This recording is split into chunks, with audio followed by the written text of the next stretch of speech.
Welcome to basic mining by Sharad Sapkal. साथियों, ये lecture number 69 है। इसमें हॉल रोड्स के बारे में हम डिस्कस करेंगे। माइन में मटेरियल नीचे से ऊपर लाने के लिए और लोगों को और कुछ सामान ऊपर से नीचे ले जाने के लिए एक रोड होता है जिसे हॉल रोड कहते हैं, और ये हर बेंच को टच करते हुए जाता है ताकि हर बेंच से वो अप्रोच हो सके। और ये एक ऐसा परमानेंट फीचर है जो ताउम्र माइन की जितनी भी लाइफ है तब तक उसे मेंटेन करना, सही हालत में रखना बहुत जरूरी है। और हॉल रोड बनाना इतना आसान भी नहीं है, इसमें काफी सिविल वर्क करना होता है। तो इसकी रखरखाव और इसका सही होना, सही ग्रेडियंट होना, ये निहायत जरूरी चीज है। देखिए, डीपर हॉरिजॉन जो भी है, नीचे जितने भी हॉरिजॉन्स है, वहां तक जाने के लिए किसी माइन में हम स्विचबैक पैटर्न का इस्तेमाल करते हैं तो किसी खदान में स्पाइरल लेआउट इस्तेमाल करते हैं। हमने इसके पहले के लेक्चर्स में भी इसके बारे में थोड़ा डिस्कस किया है। स्पाइरल लेआउट में क्या होता है कि पूरी जो खदान है उसमें वो रोड पूरा उसको घूमते हुए एक स्प्रिंग जैसी शक्ल लेते हुए कोनिकल शेप में, जैसे कि पिट का शेप है, उस प्रकार से वो चलता है। और ट्रक को कोई शार्प बेंड नहीं करना होता है।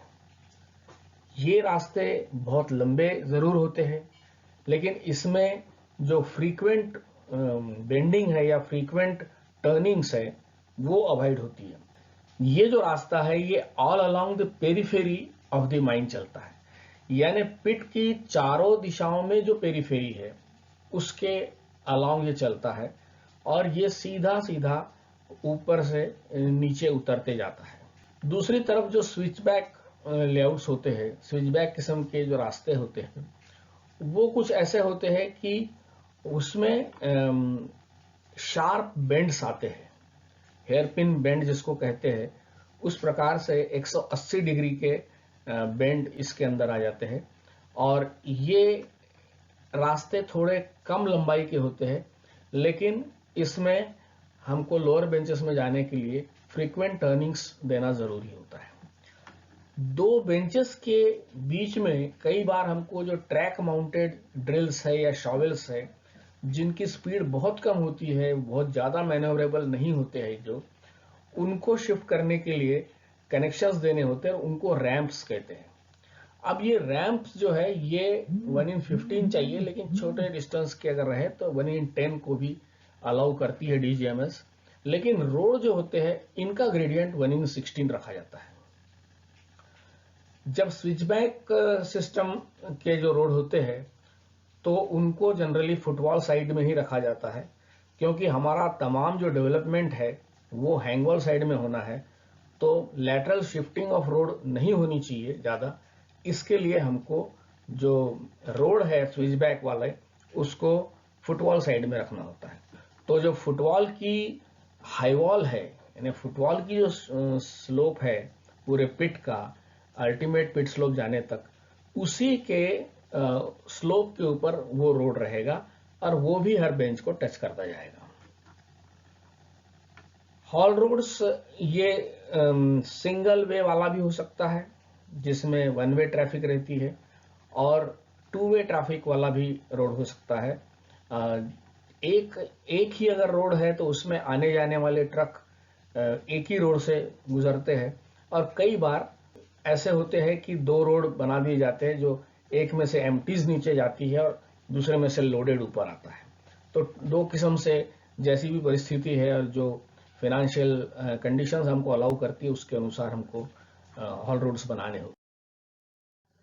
ये देखिए, ये एक स्पाइरल लेआउट का डिजाइन दिखाया गया है कि यहां देखिए ये जो रोड है ये ऑल अलोंग द पेरिफेरी चल रही है, ये हॉल रोड, और ये धीरे धीरे धीरे धीरे करके ऐसे नीचे उतरते जा रही है। और सबसे नीचे यहां पर ये जो डंपर आएगा वो ऐसा इसको पूरा चक्कर काटते हुए नीचे उतरेगा। समझने के लिए हम कह सकते हैं कि अगर किसी गोल पहाड़ी पर हमको चढ़ना है तो एक तो तरीका है कि हम उसको पूरी प्रदक्षिणा मारते हुए पूरा गोल घूमते हुए ऊपर चढ़े, ताकि हमारा चक्कर भी पूरी पहाड़ी को होता रहे और धीरे धीरे हम ऊपर भी चढ़ते जाए। तो ये कुछ इस प्रकार की व्यवस्था है कि हम धीरे धीरे करते हुए या नीचे जाएंगे। तो ये रास्ता लंबा है। अब हमको जाना मान लीजिए यहां से यहां है, लेकिन हमको पूरा ऐसा घूम घूम करके जाना पड़ रहा है। तो ये ध्यान में रखना है कि पिट की जो लाइफ है तब तक रोड को मेंटेन करना है, और इसकी वजह से इसकी अच्छी हालत में होना बहुत जरूरी है। ये स्पाइरल लेआउट है और ये ऑल अराउंड द पेरीमीटर और पेरीफेरी ऑफ द पिट चलता है। यहाँ देखिए कि ये स्पाइरल एंट्री, ये देखिए ये ट्रक अगर हम ऐसे जा रहा है तो ये ऐसा घूमते हुए जाएगा, ये दूसरी बेंच में चला गया और फिर ये तीसरी बेंच में चला गया एंड सो ऑन। ऐसा करते करते ये पूरा नीचे तक जाएगा।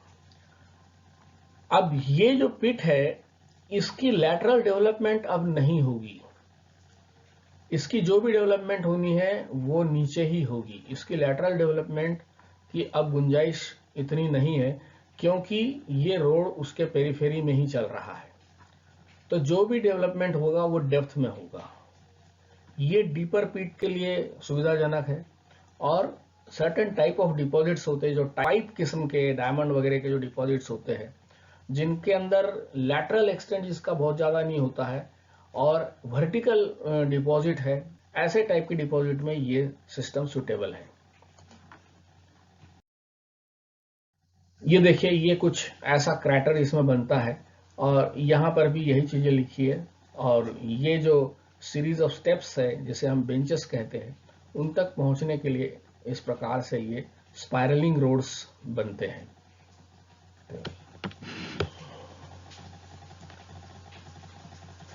पिट का शेप ओवल शेप भी हो सकता है और जनरली सर्कुलर शेप भी रहता है। तो इस प्रकार से इसके अंदर लेंथ ऑफ द रोड कुछ ज्यादा रहती जरूर है, लेकिन इसमें जो ट्रक्स है वो सीमलेसली बगैर किसी टर्न बैक के बहुत ही आराम से नीचे चले जाते हैं।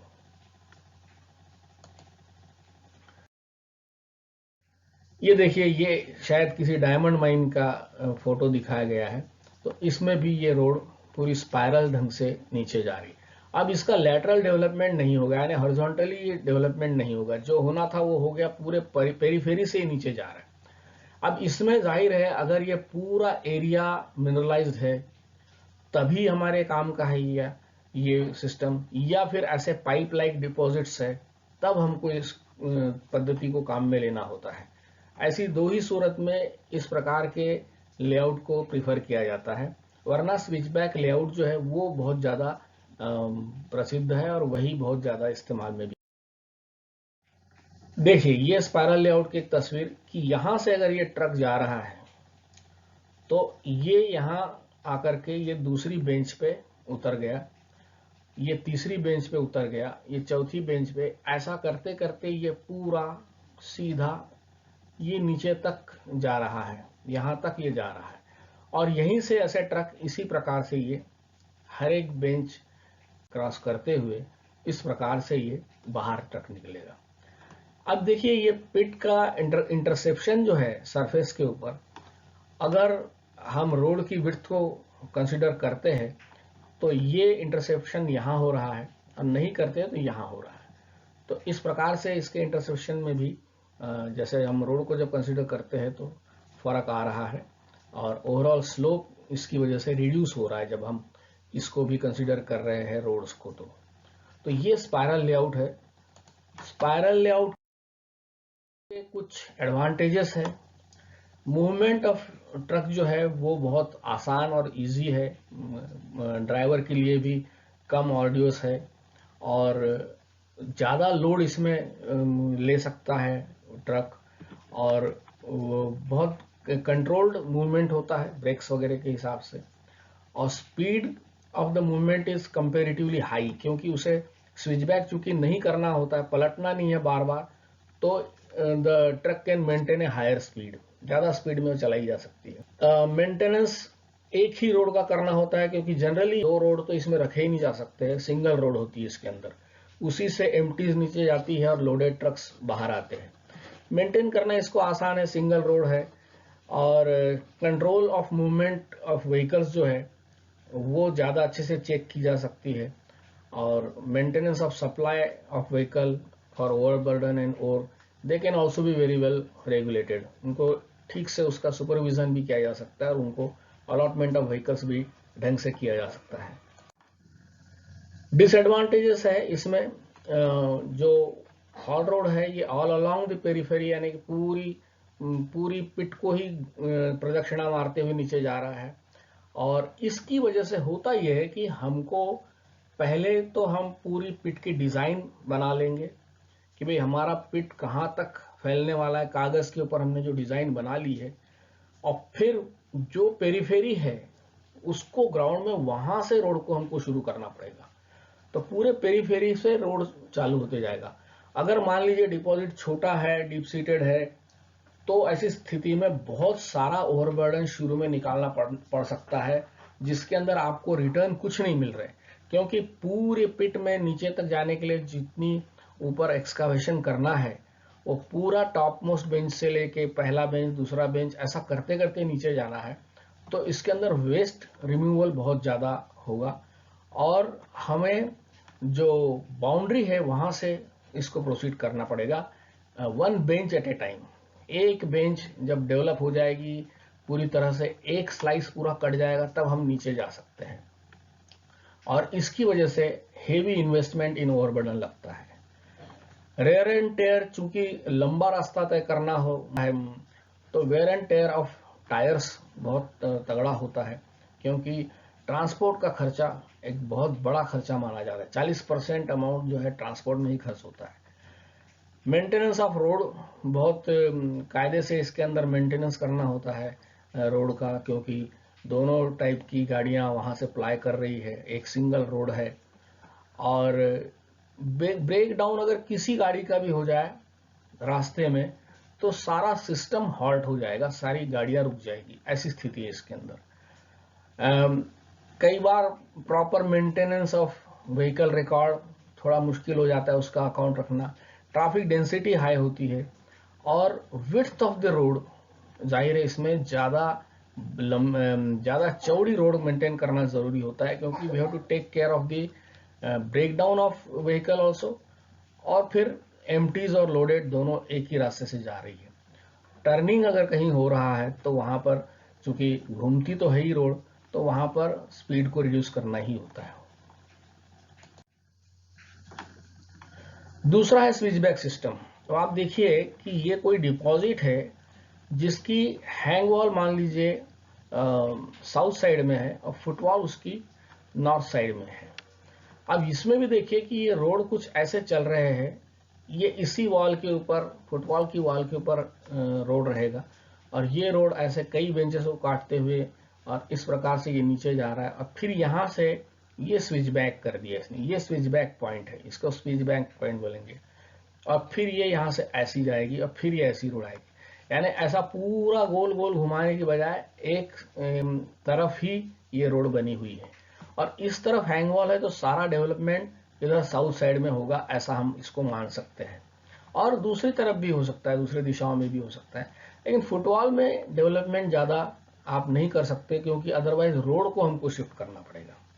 तो ये थोड़ा ध्यान में रखना होता है कि इसमें भी जो बाउंड्री होती है फुटबॉल साइड की, वहां से इस रोड को शुरू करना होता है।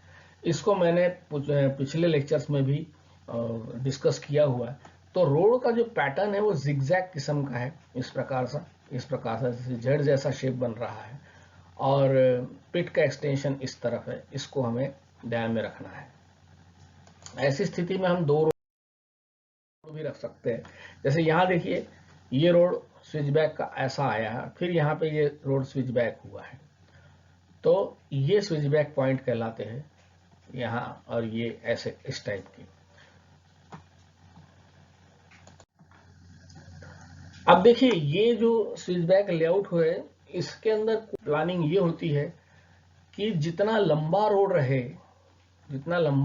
और जितने ज्यादा स्ट्रेच ऑफ द लेंथ के बाद में टर्न आउट हो उतना अच्छा है, ताकि ये जो स्विच बैक पॉइंट्स है इसको कम से कम रखा जा सके, क्योंकि यहाँ आकर के स्पीड कम हो जाती है, रोड को लोडेड ट्रक को या एमटीज को रुकना होता है और फिर पलटना होता है।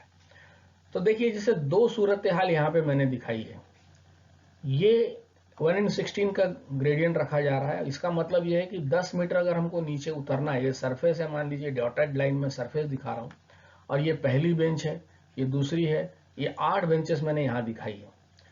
अब यहाँ पर हम ये समझ सकते हैं कि अगर 10 मीटर आपको नीचे जाना है तो 160 मीटर आपको लेटरली जाना पड़ेगा, यानी यहां से अगर कोई रोड शुरू हो रही है तो वो यहां आते आते 160 मीटर हो रही है, ऐसा इसको समझना पड़ेगा लेटरली, हॉरिजॉन्टली, और 10 मीटर ये नीचे उतर रही है। तो एक तो है कि ग्रीन लाइन मैंने दिखा दी, इस प्रकार से यहां नीचे जाए। अब ये आइडियली ये होना चाहिए कि इस प्रकार से हम कई सारे बेंचेस को सर्व करते हुए रोड को ले जाए और फिर यहाँ उसको रोड को पलटा दें, ताकि यहाँ देखिए एक ही बेंड आया। अब 8वें लेवल तक जाने के लिए या 8वें बेंच तक जाने के लिए यहाँ पर जो ब्राउन कलर की रोड दिखाई गई है, ये देखिए, ये जो स्विच बैक कर रही है, ये आपके यहाँ एक बेंड आ रहा है, यहाँ एक बेंड आ रहा है, यहाँ एक बेंड आ रहा है, 3 बेंड आ रहा है इसके अंदर, जबकि इसमें एक ही बेंड आ रहा है, एक ही स्विच बैक आ रहा है, यानी यहां से ट्रक आएगा, यहां पलटेगा और फिर यहां आएगा। इस प्रकार से ये 8वें तल्ले तक या 8वें बेंच तक नीचे आ रही है विथ 1 स्विच बैक। यहां आपको 3 स्विच बैक्स लगने पड़ रहे हैं। ये चीजें डिपेंड करती है कि हम इसे अपनाएंगे कि इसे अपनाएंगे, इस बात पर कि हमारी स्ट्राइक लेंथ कितनी है।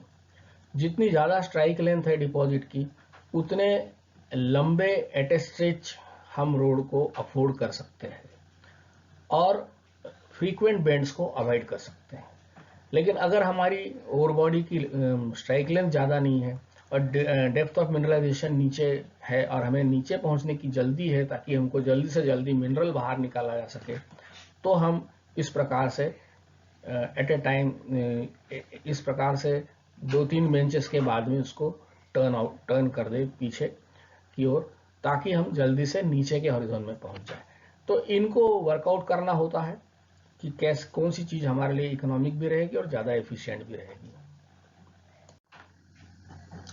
अब हॉल रोड की जो विड्थ है, ये बहुत एक इंपॉर्टेंट फैक्टर है, क्योंकि एक बहुत वाइड रोड हमें छोड़नी होती है, उसको उतना मेंटेन भी रखना पड़ता है। तो width of the hall road depend करती है इक्विपमेंट की साइज क्या है। जो प्लाइंग इक्विपमेंट है, उसके ऊपर चलने वाली जो ट्रक्स है या डंपर्स है, उनकी चौड़ाई क्या है और रोड की क्या कैपेसिटी है, कितनी कैरिंग कैपेसिटी है, क्योंकि विद इन आवर या with in 24 hours her road की एक कैरिंग कैपेसिटी है कि सेफली इतनी गाड़ियां ही इसमें से गुजर सकती है, क्योंकि आखिर दो गाड़ियों के बीच में डिस्टेंस रखना होता है और भी दूसरे पैरामीटर्स को हमें देखना पड़ता है।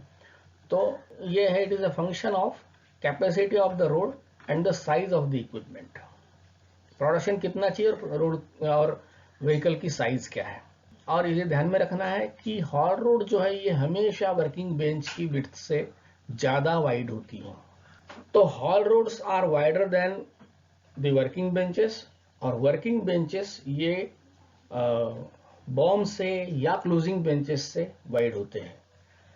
ये ध्यान में रखना है कि जो इसका कर्वेचर होता है, जहां पर बेंड होती है रोड, तो उसका कर्वेचर हमें 100 मीटर से कम नहीं मेंटेन करना है, और डिफिकल्ट कंडीशन में 20 से 25 मीटर की भी लेंथ का कर्वेचर रखा जा सकता है। हॉल रोड सिस्टम जो होते हैं, सिंगल या ड्यूअल डायरेक्शन ट्रैफिक रहती है, यानी 2 रोड रह सकती है या एक ही रोड रह सकती है, एक एम्प्टीज के लिए और एक लोडेड के लिए, ऐसा भी हो सकता है। और लेफ्ट साइड से या राइट साइड से, जैसे भी जिस कंट्री के नाम से उसके अनुसार इसके कॉन्फ़िगरेशन रहेंगे। अब ध्यान ये रखना है कि जो रोड होती है हॉल रोड, उसके किनारे में, एजेस में एक तरफ की एज के ऊपर तो दूसरी बेंच की वॉल होती है और दूसरा जो किनारा होता है उस तरफ में एक बंड बनाया जाता है जिसे सेफ्टी बंड या रोड बर्म्स या रोड बंड ऐसा कहा जाता है। और इसका पर्पस यही है कि कोई व्हीकल एक्सीडेंटली नीचे के बेंच के ऊपर ना गिर जाए, थोड़ा सा उनको कुछ रोका मिल जाए वहां पर, ये इसका मकसद होता है। तो ये एक सेफ्टी फीचर है। और जहां पर टू वे ट्रैफिक होती है एक ही रोड के ऊपर, वहां इसे बीच में भी बनाया जाता है ताकि एक डिवाइडर का काम करे और सेपरेटली दोनों तरफ से ट्रक जाए। जब स्विच बैक टाइप के रोड होते हैं तो उसमें कई बार थोड़ा सा एलिवेटेड पोर्शन में एस्केप लेन दी जाती है ताकि व्हीकल को एक व्हीकल को वहां रोका जा सके और दूसरे व्हीकल को जाने के लिए रास्ता दिया जाता है। तो ये जो बम्स है जिसे रोड एज बैरियर भी कहते हैं, ये स्टैंडर्ड है और it should be located between haul roads and adjacent excavation.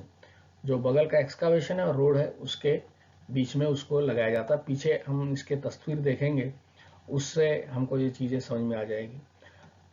High quality road होना चाहिए, रोड अच्छे से मेंटेन होना चाहिए ताकि सेफली सारे ट्रक्स को अप्लाई करने में आसानी रहे और डाउन टाइम कम रहे, मेंटेनेंस कम रहे, ब्रेकडाउन कम हो और ड्राइवर को फटीग ना हो। ये चीजें को भी ध्यान में रखना होता है। अब आप देखिए कि ये एक टू वे ट्रैफिक वाला रास्ता दिखाया जा रहा है।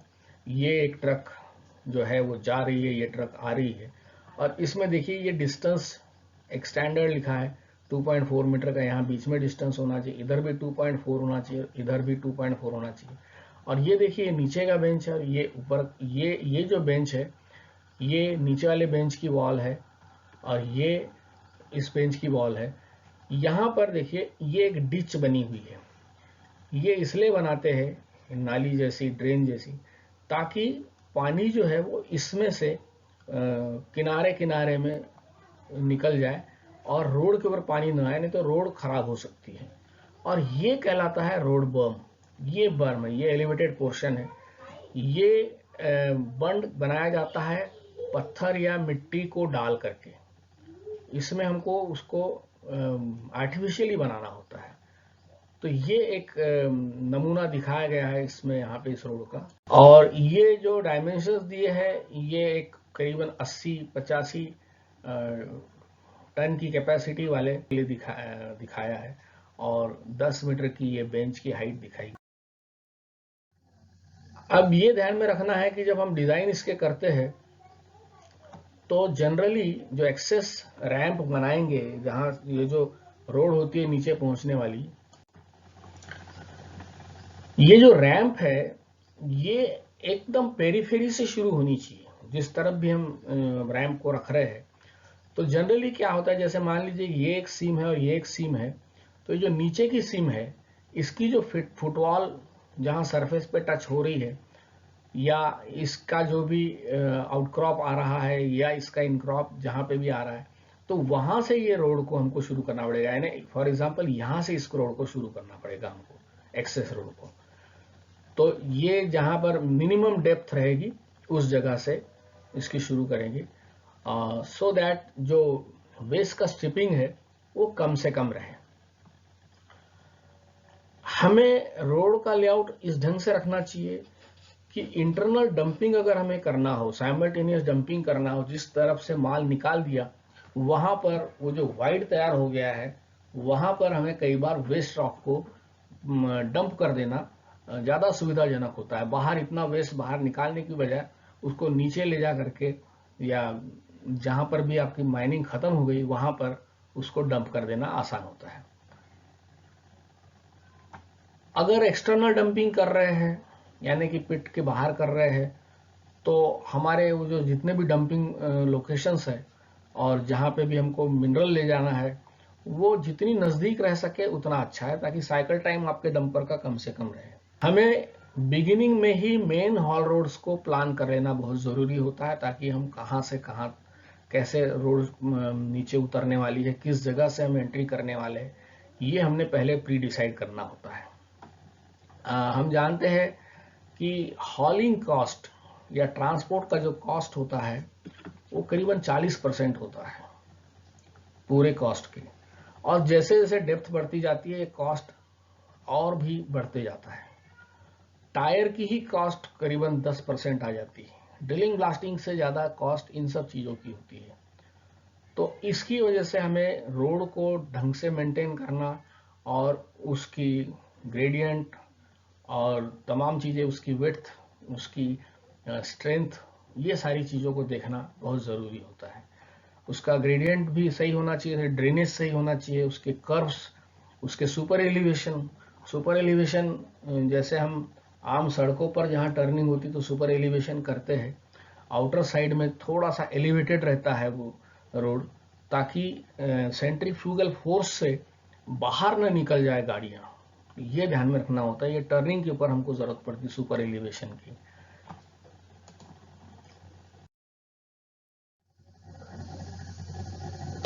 विड्थ, इसकी जो डिजाइन पैरामीटर्स में विड्थ जो है वो कम से कम टू वे ट्रैफिक के अंदर डोजर मूवमेंट को भी ध्यान में रखते हुए, ड्रेन्स को भी ध्यान में रखते हुए, लाइटिंग अरेंजमेंट, इन सब को ध्यान में रखते हुए रोड की विड्थ को हमको डिसाइड करना होता है।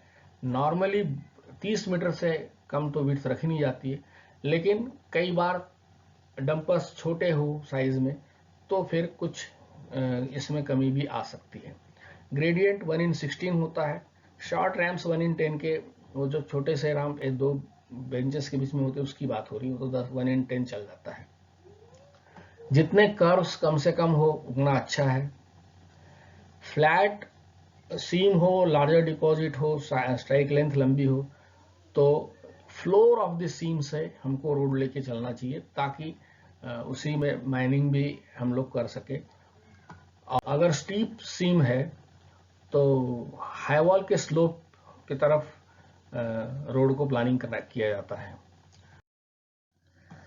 ये एक टिपिकल हॉलेज वे का सेक्शन दिया है। इसमें देखिए कि 4 लेन बनी हुई है, यानी एक ही रोड है और 78 फीट दिखाया इसने, और ये यहाँ पर एक गाड़ी चलेगी, इधर इतना क्लियरेंस दिया 6 फीट का, 12 फीट का एक गाड़ी के लिए दिया है, और ये इधर दूसरी लेन, ये तीसरी लेन और ये चौथी लेन। तो ये जो है 6 फीट इधर और 6 फीट इधर छूट गया, और फिर ये 12-12 फीट के इन्होंने गाड़ियों के लिए रखे। तो 4 गाड़ियां भी इस पर चल सकती, इतनी बड़ी है, इतनी चौड़ी ये रोड रखी हुई है।